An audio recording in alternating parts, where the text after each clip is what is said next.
There we go. All right, everyone. Well, welcome to our rapid response series. This one is mergers, acquisitions, consolidations, partnerships, and everything in between, but probably not everything because it's an hour. So it's not really everything. But it's definitely the landscape conversation is what we're after today. For those of you that don't know me, I'm Lori Wolf, President and CEO of the Foraker Group. Really happy to have you all with us today and those listening when you join us in another format. For those of you, I think most of you familiar with Foraker, but we are a nonprofit who serves nonprofits and tribal organizations across the state of Alaska. We do that in lots of ways, and we are here for you as you navigate the challenging times and the good times and all the times in between. So if there's something that we can do to help you, just please let us know. Happy to have some deeper conversations. I have some staff on this call. I can see Gretchen is a great resource for you. The two other mountains on the screen here. Gretchen's a great resource for you about how to kind of access our services. And Emily Groves I can see on our call as well, who can help you, who will be with us when we talk about fundraising later in the series. Welcome everybody. Happy that you're here. All right. Well, let's do the thing that we always do, because even in a crisis, we don't want to miss an opportunity to feel connected to each other. So please take a moment and introduce yourself on the chat bar. At a minimum, your name, your organization, and where you're dialing in from today. We'd love to say hello. Those of you who've been on a call with me before, this is my favorite part. I love connecting Alaskans all across our great state. I will let you know I am joining you from Anchorage on Denina land, staring at the most amazing lilac tree ever, waiting for the sun to finally hit it. And just super grateful that you're here. Oh, we have a board member on the call. Hello, Chris. I'm sorry, I didn't see you. Chris Norris from Petersburg joining us from Foraker's board. Lovely. Got too many screens going on in front of me. Awesome. All right, great. Frank, you're not in Juneau. That was like the mystery quiz. Where's Frank today? Not in Juneau. Right. I bounce around so much, it's hard to keep track. Okay, I appreciate that. I really appreciate that. Awesome. Well, from Washington State, all the way up to Fairbanks, loving the connection here. So thanks everybody. Appreciate you taking the time today. So in all Zoom rooms, we're going to be the only ones recording. It just says no recording of any time. I'll ask you to turn off any note takers or personal devices that you have. We will share this recording on our rapid response page, which I'll show you the picture of that in a moment. Hopefully we'll have a little time today for conversation, but mostly we're going to just try to put information out in the world and see if we can have a little time together as well. We got all sorts of Foraker people joining us. This is very fun. All right. Well, we are offering, much like we did in the pandemic or the major earthquake in 2018, we are rising to the occasion, and this is what we call our rapid response series. They are in response to what's going on with federal action, whether that be policy changes or funding changes. If you haven't been to this page on our website in a while, I recommend that you do, and that you bookmark it, and that you go there often. There's so much information there. It's really a one-stop for lots of information that we have about the impacts on Alaska. And then at the federal level, partnering with the National Council on Nonprofits, who is tracking all the executive orders and their impact on the sector. And then most recently, as of yesterday, tracking the budget bill with the specifics around what's in it as it specifically pertains to nonprofits. Mind you, they're not an expert in Medicaid or SNAP, so they're probably not paying as much attention to that as the rest of us. But in terms of the other pieces of the bill, they're definitely a good resource. Definitely let us know. We're trying to keep connected with you about what's happening there. We do have a section on that website called Real-Time Consequences. if you have lost your funding, or it's frozen, or it's deleted, or it's whatever it's happening, or you are about to do some sort of collaboration, formal or informal, please use that real-time consequences button so that we can keep connected with you about what's happening and the changes in Alaska's nonprofits. So much going on. I've been calling it head on a swivel time. So we need your help in understanding what the impacts look like for you. All right. Well, I'm just going to jump right in because there's so much to cover when we talk about collaboration of any kind. And I'm just going to start with some really hard truths because at Foraker we have a deal that we tell all the truth. So we're just gonna name it out. We're gonna name out some hard truths just to get us going. And there's 3 slides of hard truths. So we're gonna take a moment, look at them together, and then we'll talk about them a little bit. So without funding diversification, this has always been true, by the way. Some nonprofits will not last in this current political or funding climate. This has frankly been a truth at Foraker forever. We've been talking to organizations about diversifying their revenue since day one, 25 years. But now it's got extra special sauce to it because it also has a political context as well. And so the reality of that is that probably by this time next year, some of the organizations that you care about, maybe even yours, will look different than they look today. I think counter to that, right? I have to say, like, it takes, one piece of paper to tell you how to start a nonprofit, and it takes 15 pieces of paper to tell you how to shut it down. So they're really hard to close. And so as we know that organizations are going to do a lot of changing and shifting, we also know it's a ton of work in front of us if that's where we're headed. I think in our experience at Foraker, sometimes this is such the right idea. A merger might be the right idea. It might be the best thing for your community. It might be the best thing for the people that you serve. And at the end of the day, it doesn't pencil. And in the end, nonprofits are still businesses. You are businesses with triple bottom lines. And even though it makes so much sense, and we have, trust me, we have tried to pencil many of these in our history. Some of them just don't work, 3 years out, 5 years out, 10 years out, they're still in the red and they don't make sense. And so they don't happen. So even though kind of at an emotional level, it makes sense, or even if at a very practical level, it makes sense, it might not make sense financially. So doing that business plan is an essential step in any process that you might undertake. Of course, merger is just one option. So I use merger here as the extreme, but this is true probably for lots of other, or it is true for lots of other structures as well. We tend to think, and this is more true in our board spaces, but it's certainly true across the organization. We tend to think that saving that institution or the organizational structure is the same thing as saving mission. Those are not the same thing. And so we have a real, sometimes our ego gets in the way a little bit about that.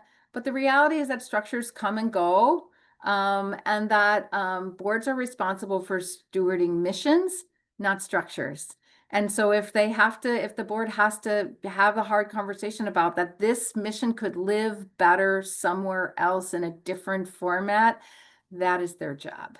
And that it can be really, really difficult of a conversation to separate kind of form and function, and separate those conversations, even at a very emotional level.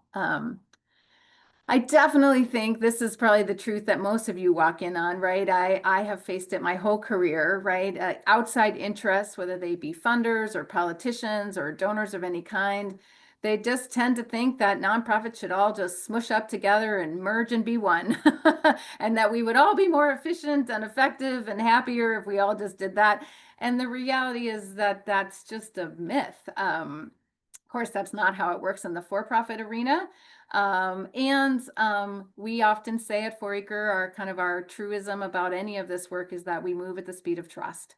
And lots of organizations have to start from square one when it comes to trust. So this is not just a quick, easy process. We have relationships to work on. The other big truth, of course, is that mergers and acquisitions are incredibly expensive and very time consuming. And some of you have that kind of time and money, and most of you don't. And so when a politician says to me like, oh, well, why don't they all just smush up together? And I say, well, good, are you going to pay for that? And of course, the answer is no. So, I think that there's some challenging thinking there. I also think it's important to recognize that in the for-profit world, there's regulators who ensure that at the end of the day that there's still choice in the marketplace when we have a for-profit merger, but there is no such regulation in the nonprofit space. And so sometimes we actually choose to not merge because we are trying to preserve choice in our communities. And that's all self-imposed, self-inflicted, self-something, because there is no entity out there that's going to make sure that that happens, right? So very different than in a for-profit landscape. And so sometimes we just do what we need to do to keep choice, right? And I just think here's the reality is that mergers happen far less often than some people would like. It sounds really great to some people, but the reality is it just doesn't happen very often. I literally can name in 25 years, I can name on just two hands the number of mergers that we have witnessed or been a part of, right? So it just doesn't happen as often, I think, as people think that it does. Um, I think this is the hard truth for lots of you probably on this call, and lots of people that we talk to, which is that when we walk into conversations like this, we think everyone else is going to change except us. We're going to be left whole. We're going to be fine. Everyone else is going to change all around us. And that's just not how any collaboration works, right? Outside of a full acquisition where one thing just gobbles up the other, and even in that one's even the one that gobbles up the other is still gonna change. So change is just part of our equation here. It's just part of the mix. We can't avoid it. So if you are allergic to change, this is not your conversation. I would just counter all of that by saying every day Foraker gets a new inquiry about how somebody wants to start a new nonprofit, right? So while we're all talking about, perhaps being differently structured, there are just people all around you, all across Alaska, who are still thinking about how they want to start something new. And that's just the reality of our life, right? So, and the spirit to do good in the world, yeah, we're not going to stop that, and we shouldn't. So, just to know that, maybe that's your next collaborator is somebody that really just wants to start something new, right? So these are just the beginning of some hard truths about this conversation. We could go on, but I will stop here and let's just take a moment. I'm going to backtrack through some of these. But I just want to have an open conversation before we kind of move on to what is it and what does it look like and all the things. Let's just open the mics a little bit for a moment and just talk about like, what do you think this means to your organization? Are you even having this conversation? Is this even real for you in terms of if merger or acquisition, do you even have time or money? I'm just taking a pulse here of the truths that I just put out into the world, your own truths that you're living. Let's just talk about it for a minute. We don't have tons of time, but I'd love just to take a pulse here. What is happening? You're welcome to use the chat bar if you want. You're welcome to just unmute and start talking, or it's fine if you'd like to raise your hand and I'm happy to call on you.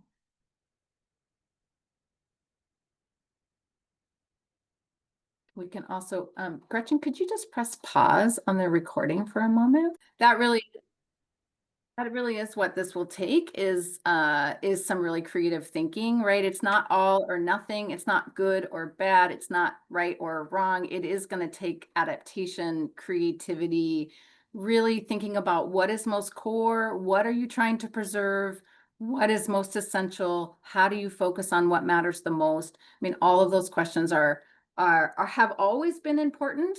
And maybe this is one of those moments again, we just, don't let a crisis go to waste. This is just the catalyst to have those conversations we've probably always needed to have. And so let's talk a little bit more about kind of what does it mean to collaborate, because collaborate is definitely on a continuum. Those of you who've been with Foraker before, you will recognize this. This is our nonprofit sustainability model. No, this is not a class on the sustainability model, so I'm not going to walk you all the way through it. But from day one in the model, right, the middle lens has been about partnerships. You can also say, you could exchange the word partnerships for collaboration. And it's always been about, right, how do we, and we put it in the center because the best of our partners complement or supplement our people, help us raise or save our money, and don't pull us away from the focus, the things that matter the most. And so that it is purposely in the center, and we can think about it both in terms of our mission ourselves or the larger cause that we operate within. So we can think about it just in a narrow way or in a broad way. And that brings us into these strategic conversations about how we work with others, other nonprofits, other for-profits, other government at all levels. What does that look like? How do we maximize the ability to do the thing that we need to do, which is the focus thing, with sometimes limited people and limited funds. So if you're interested more in the sustainability model, this is just where our thinking comes from. We can dive deep with you on all those conversations for sure.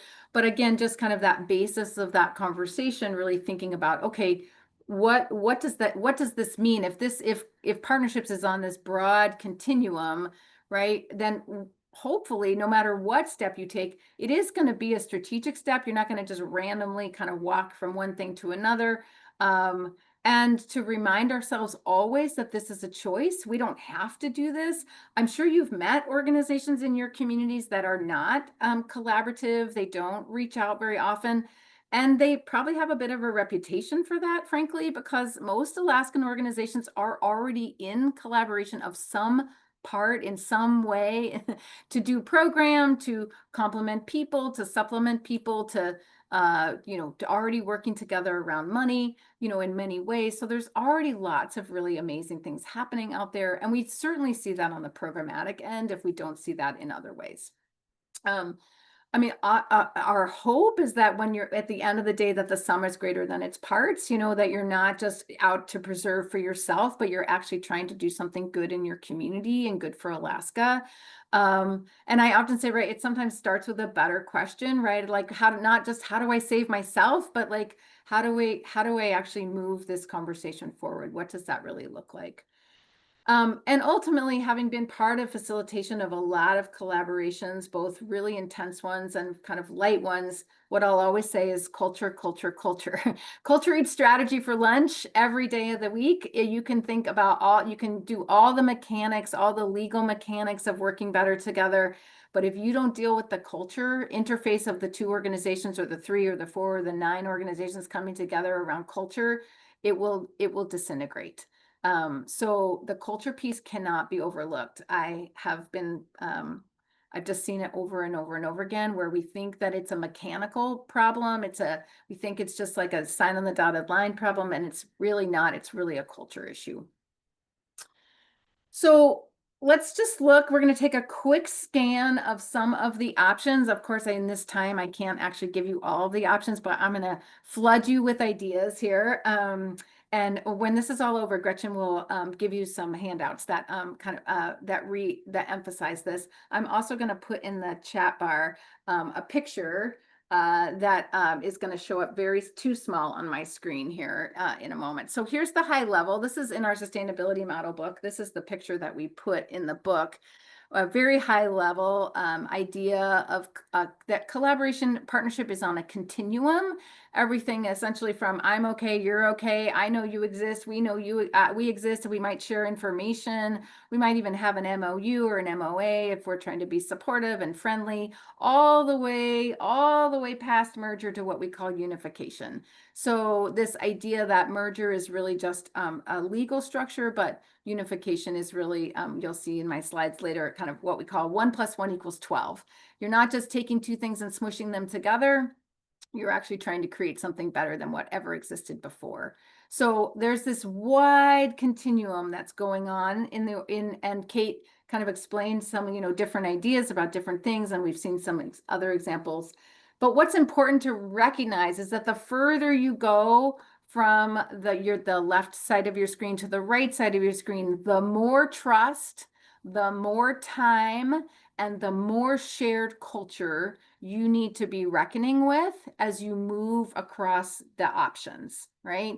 I don't have to have tons of trust and shared values with you to, right, to have an informal exchange with you. I have to have all the trust in the world with you. I have to think of you as me in order to do something that looks like unified, right? So again, the more we move, the more trust we need, the more we need to be working together. So here's just a quick, a very quick high level example of some different options that you might be exploring in each of these ways. In the cooperative space, maybe you're talking about like, let's do some group purchasing together. We live in rural Alaska. Let's go in together and, do the barge thing together, or let's do a group buy together. Or maybe we're going to work on some compliance things together, or maybe we're just going to offer each other some peer support together, or maybe we're going to do a little bit of donor engagement together because our donors are being pulled in 20 ways in a small place, right?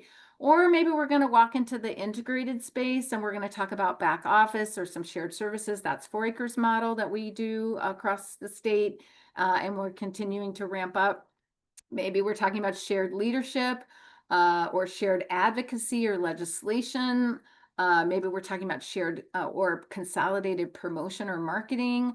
Or maybe you really are talking about being more unified, creating something brand new that never existed before, or a full acquisition, one thing gobbling up the other, or even fiscal sponsorship lives in this category. So we're going to explore just I'm going to take a little bite, mostly in the integrated and the unified as we walk into these next conversations. The other ones are fairly straightforward.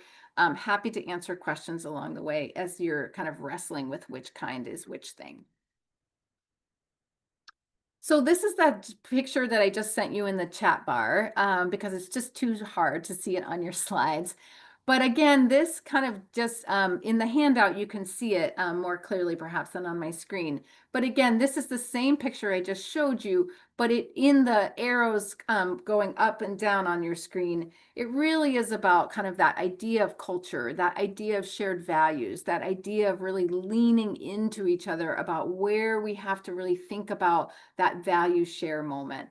And again, for some of you, like you're just not kind of ready for that. You're a little bit, but if you're not, you'll notice what happens in the other towards the left-hand side of your screen, right? Low risk, low return. Like it might just not be enough right now. Like if you're responding to this current funding or policy changes out of Washington, these other ideas over on the other side of the page, on the left side of the page, might be great, but they might not be enough right now because it is a low return in terms of cost savings or people saving or anything like that. So again, it's up to you. These are all choices. Now, for some of you, you're going to be in multiple spots at multiple times with multiple organizations. You could be all over this map, if you will. So it's not like I just do this thing and I don't live anywhere else. You can live all over the place. And if you only have so much time, money, and energy. So I really want you to think about, again, where are you going to have the biggest return for your time and money investment to get the thing that you want, which is to be able to deliver mission in your community. Right. Well, I assume that's what you want, right? So again, I just been saying a lot, right? We move at the speed of trust. And I just think if we, the basic fundamental elements of any collaborative, wherever you are in that continuum, for sure, as you move to the right, is definitely some pre-planning. Don't just jump in. It won't work. That trust, respect, communication, the identified roles and responsibilities, whose job is it to do which thing as you walk into your partnership and the more you move to the right, the more you have to share a common vision about what's possible. And that vision has to be so strong and so clear that it will overcome all the hurdles that you will have to jump over. And really, most importantly, perhaps, is this commitment to joint problem solving. This is not just you sitting at your desk trying to figure out the way forward. This is working together with others and then incrementally bringing in more and more people. I will show you as we get closer to, again, to the left-hand side of the page with mergers and unification, the more we have to start in the board space. If you bring the board in too slow or too late, it won't work. Staff will panic and worry about their own selves in the process, and they will kill it. So, which people are doing the joint problem solving really matters. And the timing of that matters. And again, the more you move across the page, the more the board has a key and important role in that process, and the most important role in that process, because they can shut it down very fast, and or if we let the staff lead too fast, they will shut it down because they just get too scared. So the other fun way, I'm gonna teach you all the formal words here, but I can't resist a little 4-acre moment. We often refer to these kind of relationships as either backbones or jellyfish, because at 4-acre we have to have a little bit of our own lingo here. So Can I hit you up with a question before we move on to that? yes, yeah, go ahead. What are your thoughts about steering committees? Well, that's a big question. So what do you mean by that? Well, when I always think of use a MOA, MOU, going into it and establishing the MOU, developing a steering committee from both Yeah. both elements, so all the shareholders have a stake in it. Yes, for sure. If you were moving to the left-hand side of the page into mergers and unification of any sort, the first step that would happen is that the boards would pass resolutions to enter into agreement for conversation. And then they would identify one or two or three people from each of the bodies from the board to come together to create what you're referring to, I think, as a steering committee. So absolutely. And then if there are executive staff, they would join that. But it would be primarily made up of the governing bodies of those people, but a very small group. And then we would figure out the rhythm back and forth to inform the whole board, both boards, and then the rhythm to inform staff. But that only happens towards the left-hand side of the page. It's Interesting. just too many steps for just probably an operational, like an MOU or an MOA of like, I'm okay, you're okay, let's try something fun. In those cases, the board would probably not be involved at all, because those are operational decisions towards the right-hand side of the page, and the staff would be operationalizing those things.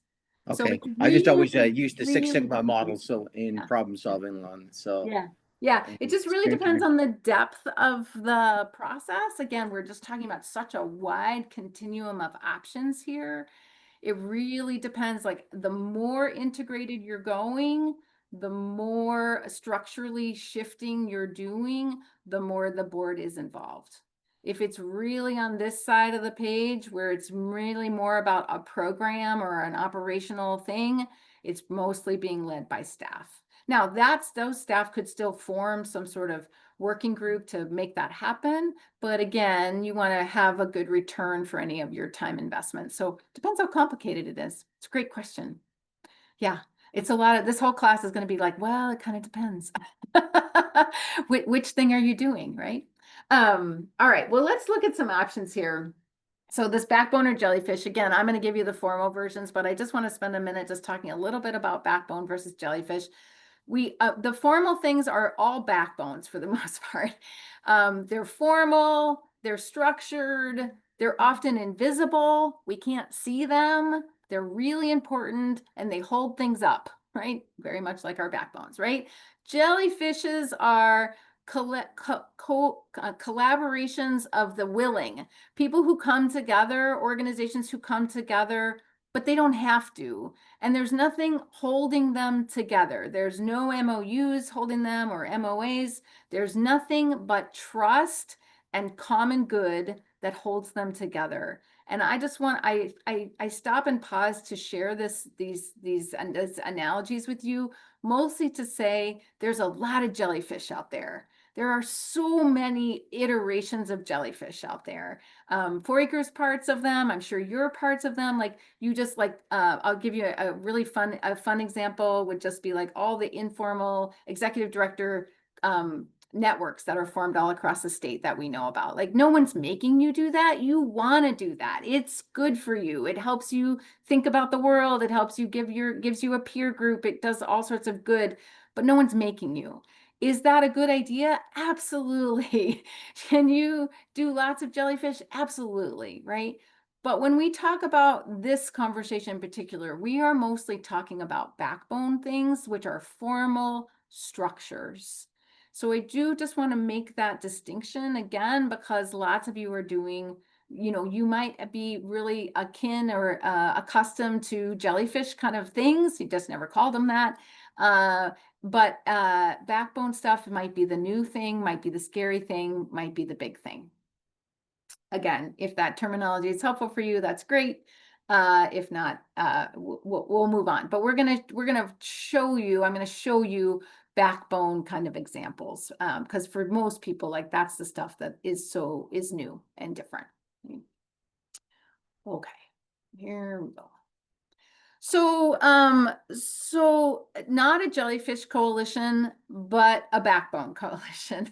This is a coalition which is, again, just mostly a formal group of people who have come together.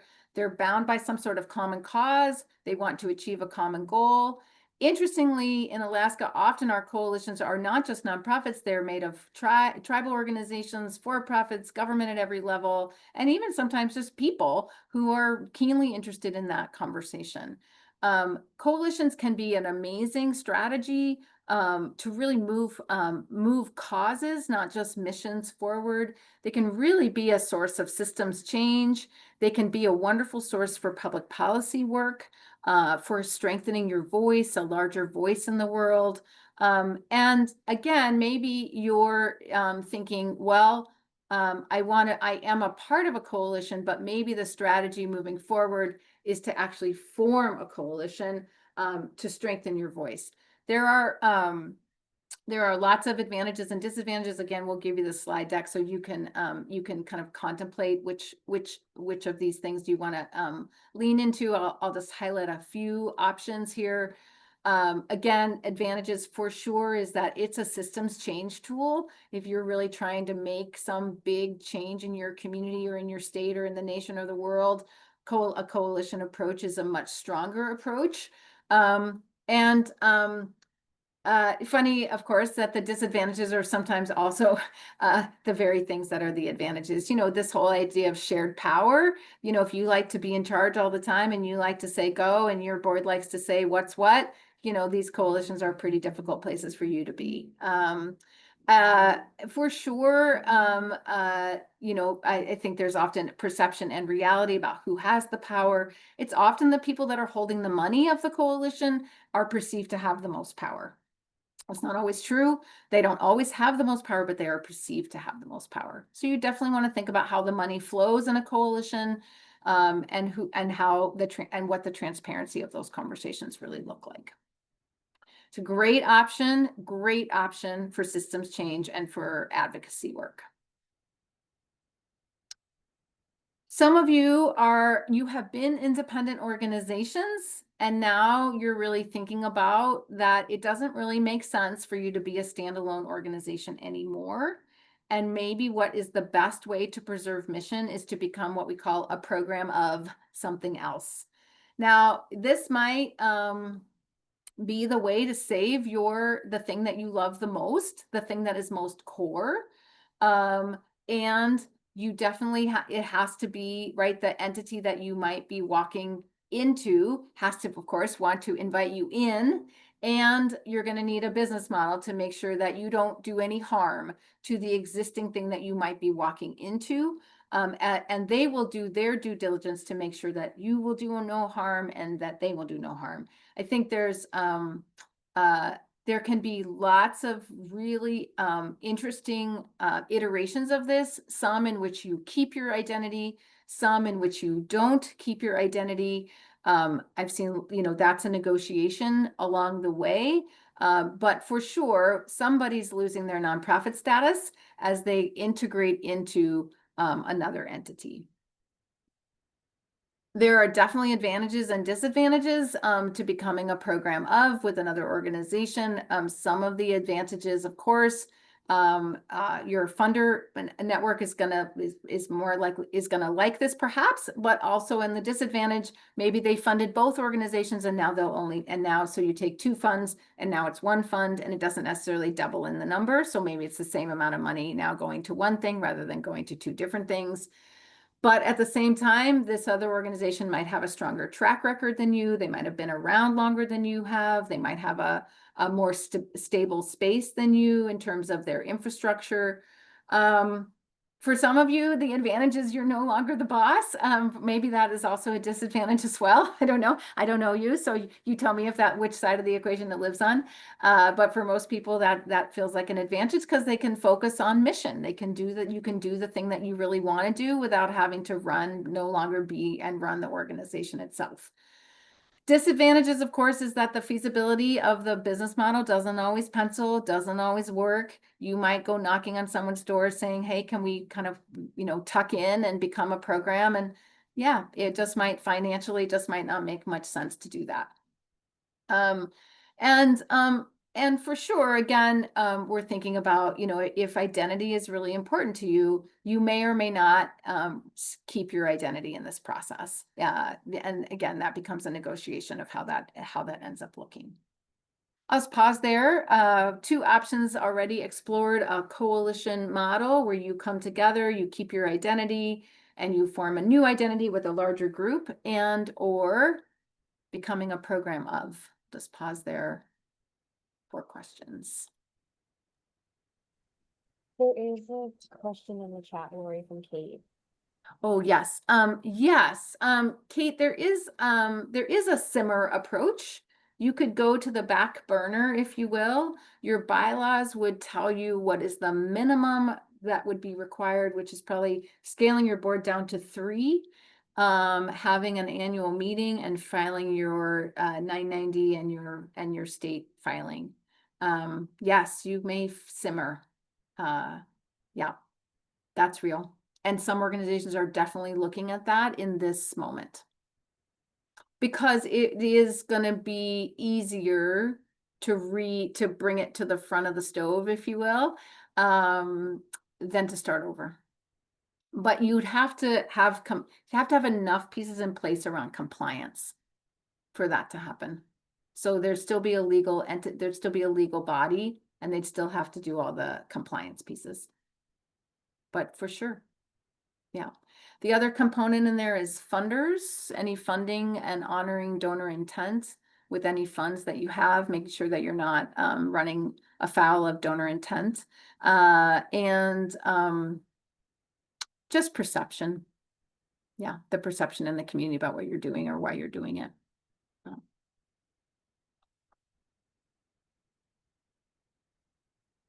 So lots of interest here and there about fiscal sponsorships. Just with full transparency, 4acre runs a fiscal sponsoring organization. We call it Sultana, which is the Denina name for 4acre.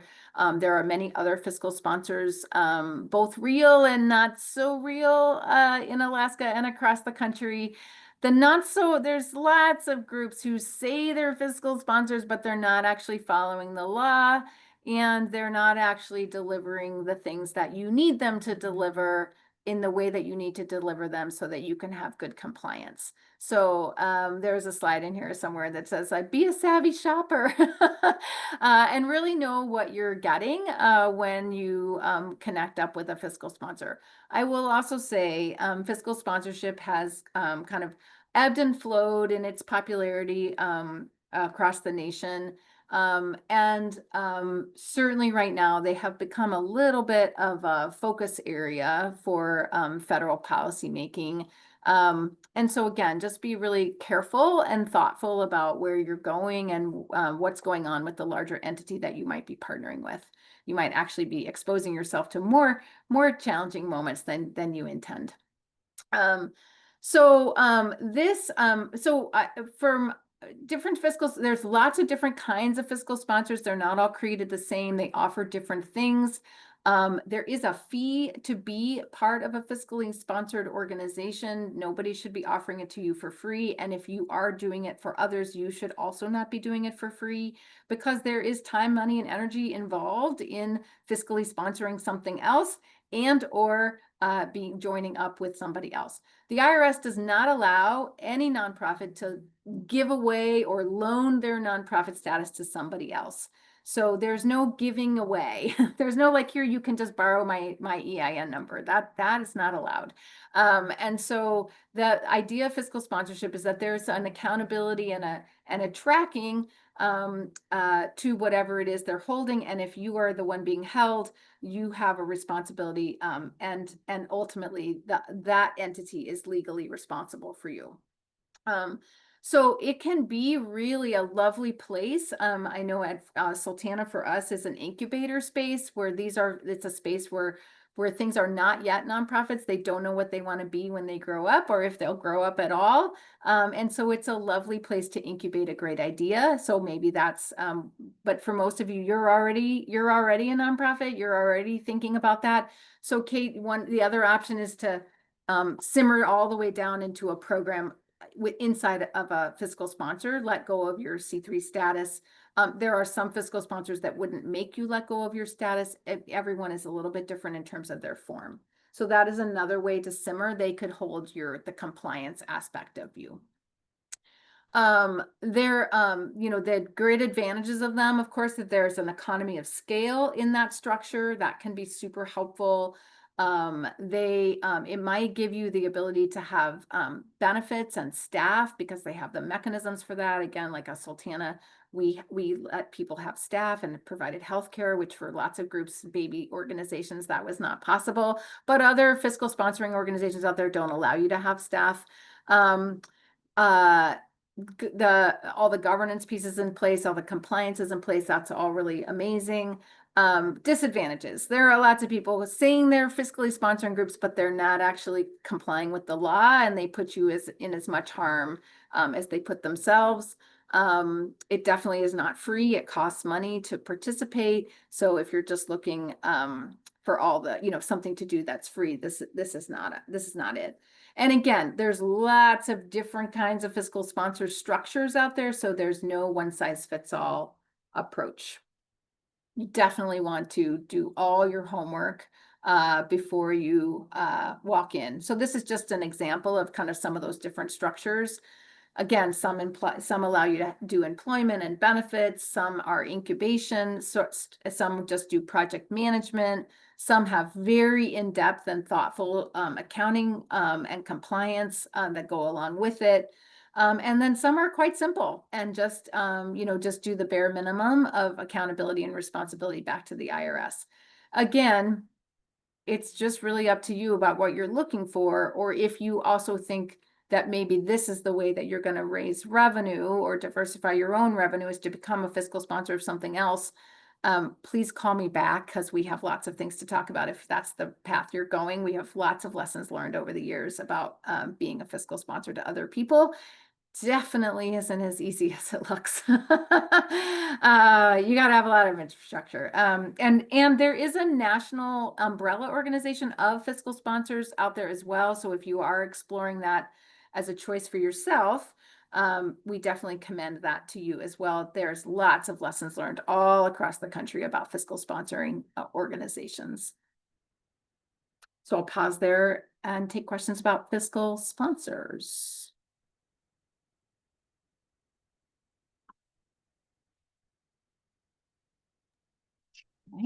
Are there fiscal sponsors helping with the health insurance in Alaska? Because that is also like one of the things that I'm seeing is our small organization has a lot of strengths, but when it comes to the potential of sometimes it's a benefit to partner and support staff elsewhere because they can have better benefits than we can offer. I mean, we do it through Sultana, but only if Okay. we have staff. And it's still, I mean, health insurance in Alaska is the #1 challenge for employment in the nonprofit sector. We've been trying to solve that for 20 years, have yet to solve it. Not going to solve it anytime in this current climate, for sure.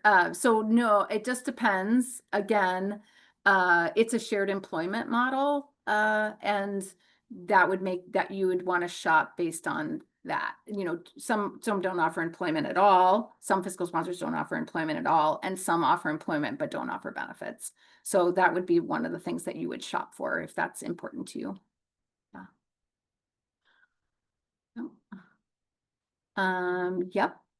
We will, in the slides, we'll put some links in there for you to do more homework, Patty, about, more about fiscal sponsorship, and we can also have a offline conversation as well.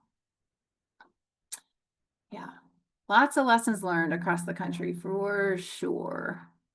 Very simple, the most simple fiscal oversight is, well, all of your financials are going to roll up into the fiscally sponsored organization. So for example, if you looked at 4Acres financials, you would see all of the entities that we fiscally sponsor roll up into 4Acres financials. So we are ultimately financially and legally responsible for everything under our umbrella. So the most basic oversight is going to look like some sort of, I mean, financially it could just look like, we're going to make sure that there's a budget in place. We're going to make sure at 4Acre, you know, we do shared financial services. So we're going to do the accounting for those groups. In other organizations, I don't know what those structures look like, but there's some give and take around the financial oversight piece. And lots of small groups are very resistant around this, I'll just tell you. But there's some sort of financial give and take around the pieces, because ultimately the main entity is financially responsible. And then there's usually some sort of set of decisions that the main organization says are deal breakers in terms of decision making. So it's usually around lobbying, and it's usually around assets. So making sure that that organization isn't entering into contract without the organization knowing, with the main organization knowing, making sure they're not breaking any lobbying rules, and making sure that they're not building or buying or owning some sort of asset, because really the larger entity would build, buy, or own that thing. So usually those are the big things, and that would be kind of a deal breaker kind of in the MOU or MOA kind of check and balance pieces. It just depends how each group does it. I know a lot of groups out there who say they're fiscal sponsors, but they're not actually doing that kind of even basic compliance and oversight. So everybody's going to do it a little bit different depending on their structure. Yeah. I hope that's helpful. Everybody does it and again, if there's no staff, it's easier. The oversight is easier. There is, I'll give you an example of an entity that does this really well for lots of very grassroots organizations, which is a group in Fairbanks. Their whole organization just has they're an umbrella for basically one and done events in the community. These events happen once a year, and they just all live underneath this one umbrella, and it's a community foundation structure. It's not part of our other kind of Alaska Community Foundation. It's an independent structure, and they just house all of these kind of one-off things that don't need to be whole nonprofits. They don't need lots of things. They don't have any staff. They just do one event a year that's a really fun and amazing that the community loves, and then they stop. And there's like 100 of them. And so that's a really lovely example of those things. We don't need 100 more nonprofits. We just need them to do this really cool thing in their community and then be done. And there's one entity that kind of loves up all those things. There's another group like that, or they may have disappeared, but they were like that in Kenai as well. So, I think that, that's kind of the simplest version. When you start talking about staff and programs and all the things, that gets way more complicated. The other thing that they could limit you on is how you get your money, in terms of whether it's grassroots fundraising or government grants or what have you. So there could be some limitations on that as well. All right. 4 through 6 are acquisitions, mergers, and a bunch of things in between. So let's just take a look here. I like to try to make this simple, right? So full merger options, the unification, that word I was using earlier, for me, that's 1 + 1 = 12. You are all going to create something. Both organizations are essentially going to disappear. You might keep one group's nonprofit status because it's just easier to not have to start from scratch. But essentially both organizations, or I've done this with 5 organizations once, all 5 radically changed and created something that none of them could be by themselves. Really just an amazing of groups coming together and saying, like, we're going to do something. We're going to just build this better. We kind of built it in a different, now we're going to start from scratch and build it better. And we're going to use one group's nonprofit status to build it better. Everything changed. But for the benefit, right? Then there's the smush model, 1 + 1 = 2. That's really what we would think of as acquisition, right? Or, sorry, I mean, that's really what we would think of as, most people think of as a merger.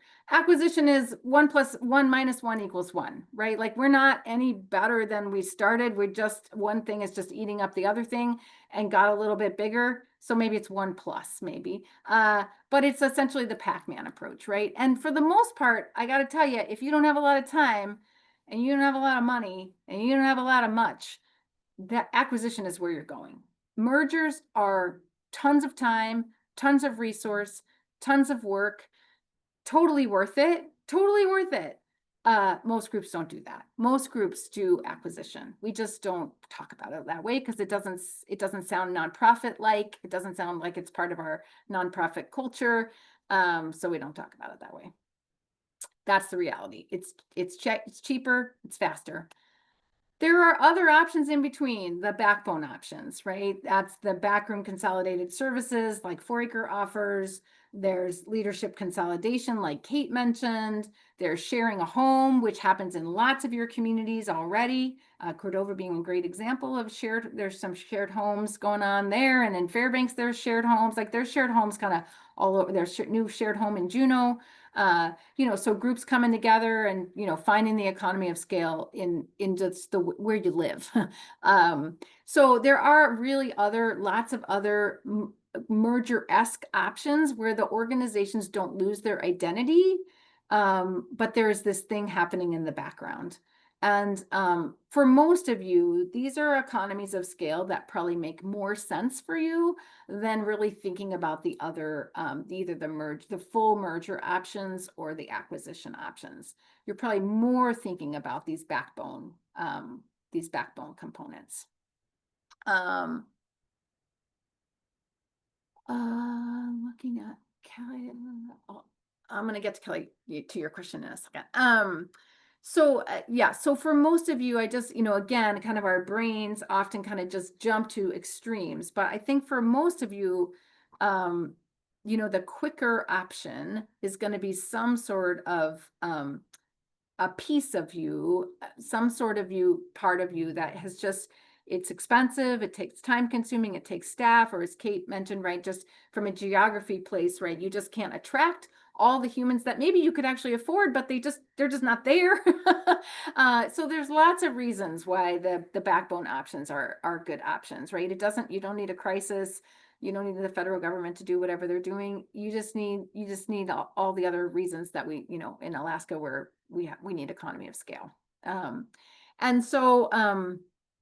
And again, here's just a couple of examples, but there's so many more. I've seen really amazing examples of 2 organizations, for example, that have similar missions, but not exactly the same. And they built one website, and then it has arrows that go in each direction. So you can jump here, you can jump here. But the reality is that the donors, they care about this one thing. So they want to go one place. So they go one place, and then they have 2 choices, right?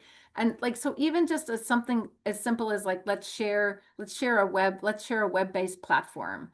Let's share a physical space. Let's share storage. let's share people. That now we're getting more intense. Like, let's share people becomes now a culture conversation, right? So, you can kind of build up, let's share an online newsletter. Let's share, right? So you can kind of incrementally get yourself to the places of being more to the left-hand side of the screen. You don't have to jump all the way to full merger or full acquisition unless there is something really driving you to do that.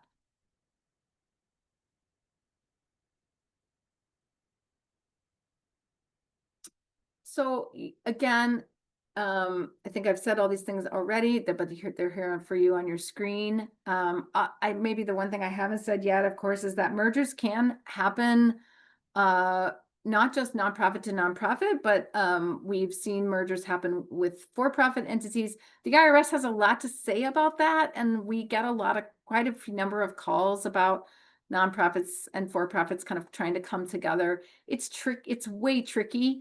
And it depends which direction it's going to depend what it ends up looking like. But it does happen. And we could talk about that if that becomes real for you. Definitely tricky. We just live by different rules. Let's see. In the chat bar, there's a question. Can I give an example of two organizations working together on a specific project? There's millions of examples of organizations working on. I can't give just one. I'm sure there's just 10 on the screen of organizations working on projects together. And so, thinking about, yeah, I can't actually just give one off the top of my head. I'm sorry. But I think that happens all the time. I think the issue that you're asking, that's the nuanced part of that question for me, is that how does it affect the fiscal compliance piece? And again, generally, even when you have multiple organizations working together on a project or a program, usually one entity is the holder of the financial resource, and is in charge of the compliance component of it. So usually the money is usually held in one place. One of the reasons, for example, that we sometimes use fiscal sponsorship is used, that's certainly the case in our case, is that there's then a neutral place to hold the money. And so if there is not enough trust between the organizations, or we just haven't had time to build that trust, you can find a neutral place to hold the money and then and do the compliance pieces, so that then the groups of people can then do the projects. But generally, we have one entity who's the holder of the money and the compliance piece, and then that piece may or may not interface with a fiscally sponsoring organization. Yeah, good question. That is also true in capital projects. When we are building, buying, or fixing things, we generally have one vessel that is holding the funds, even if we have multiple organizations who are helping to raise it. So for sure, when we talk, as we go to these sets of options, the most fundamental components of these agreements, as you move to these choices, we have to agree about what our purpose is. We can't just do it because we're trying to save ourselves. We can't just do it because it's about money. It's never about money. This is never about money. It might help you save or raise your money, but that is not your purpose, right? At the end of the day, nonprofit organizations serve a greater good. And this purpose that you're after is got to be about that greater good, that ultimate why, that what business that you're in. And so you have to agree on this purpose, whether that is a full merger or an acquisition, or even a backroom consolidation of some kind, or a backbone situation. You have to agree. Again, the more you get to kind of this merger and acquisition space, the more you have to agree around the principles, or what we think of as at 4acre as core values, right? And really thinking about how those values, of actually working on values that hold the group together, again, that can help you navigate the hardest of conversations that you're going to have. I can't overemphasize that these conversations are as emotional as they are practical and tactical. There's so much emotion going on in these conversations. People have all sorts of energy around them, right? So those values have to be that strong that they can help you navigate these kind of big times. We definitely want to be clear about who the participants are and how they are connected to the purpose and the principles along the way. And be really clear that, again, it's generally, again, we have the vote of two or more boards coming together to engage in these conversations or exploration, but we have only a handful of people who are doing the negotiating. We don't try to negotiate with lots and lots and lots of people in the room. It's too hard. Again, structure, what's the structure is usually not the first conversation. You know, which nonprofit 501c is gonna be left standing is not usually the first question. We usually ask that question later on in the process. And then once we've done that, then we work on the Constitution, which you would know as your bylaws, your policies, your practices, and all of those pieces that come together to make the legal structure. And then we work to put it all together. So really this order is important and purposeful. Lots of people try to jump, you know, to fixing bylaws before they've kind of even worked out the other pieces. So again, working this order is a little bit of the playbook of working the process.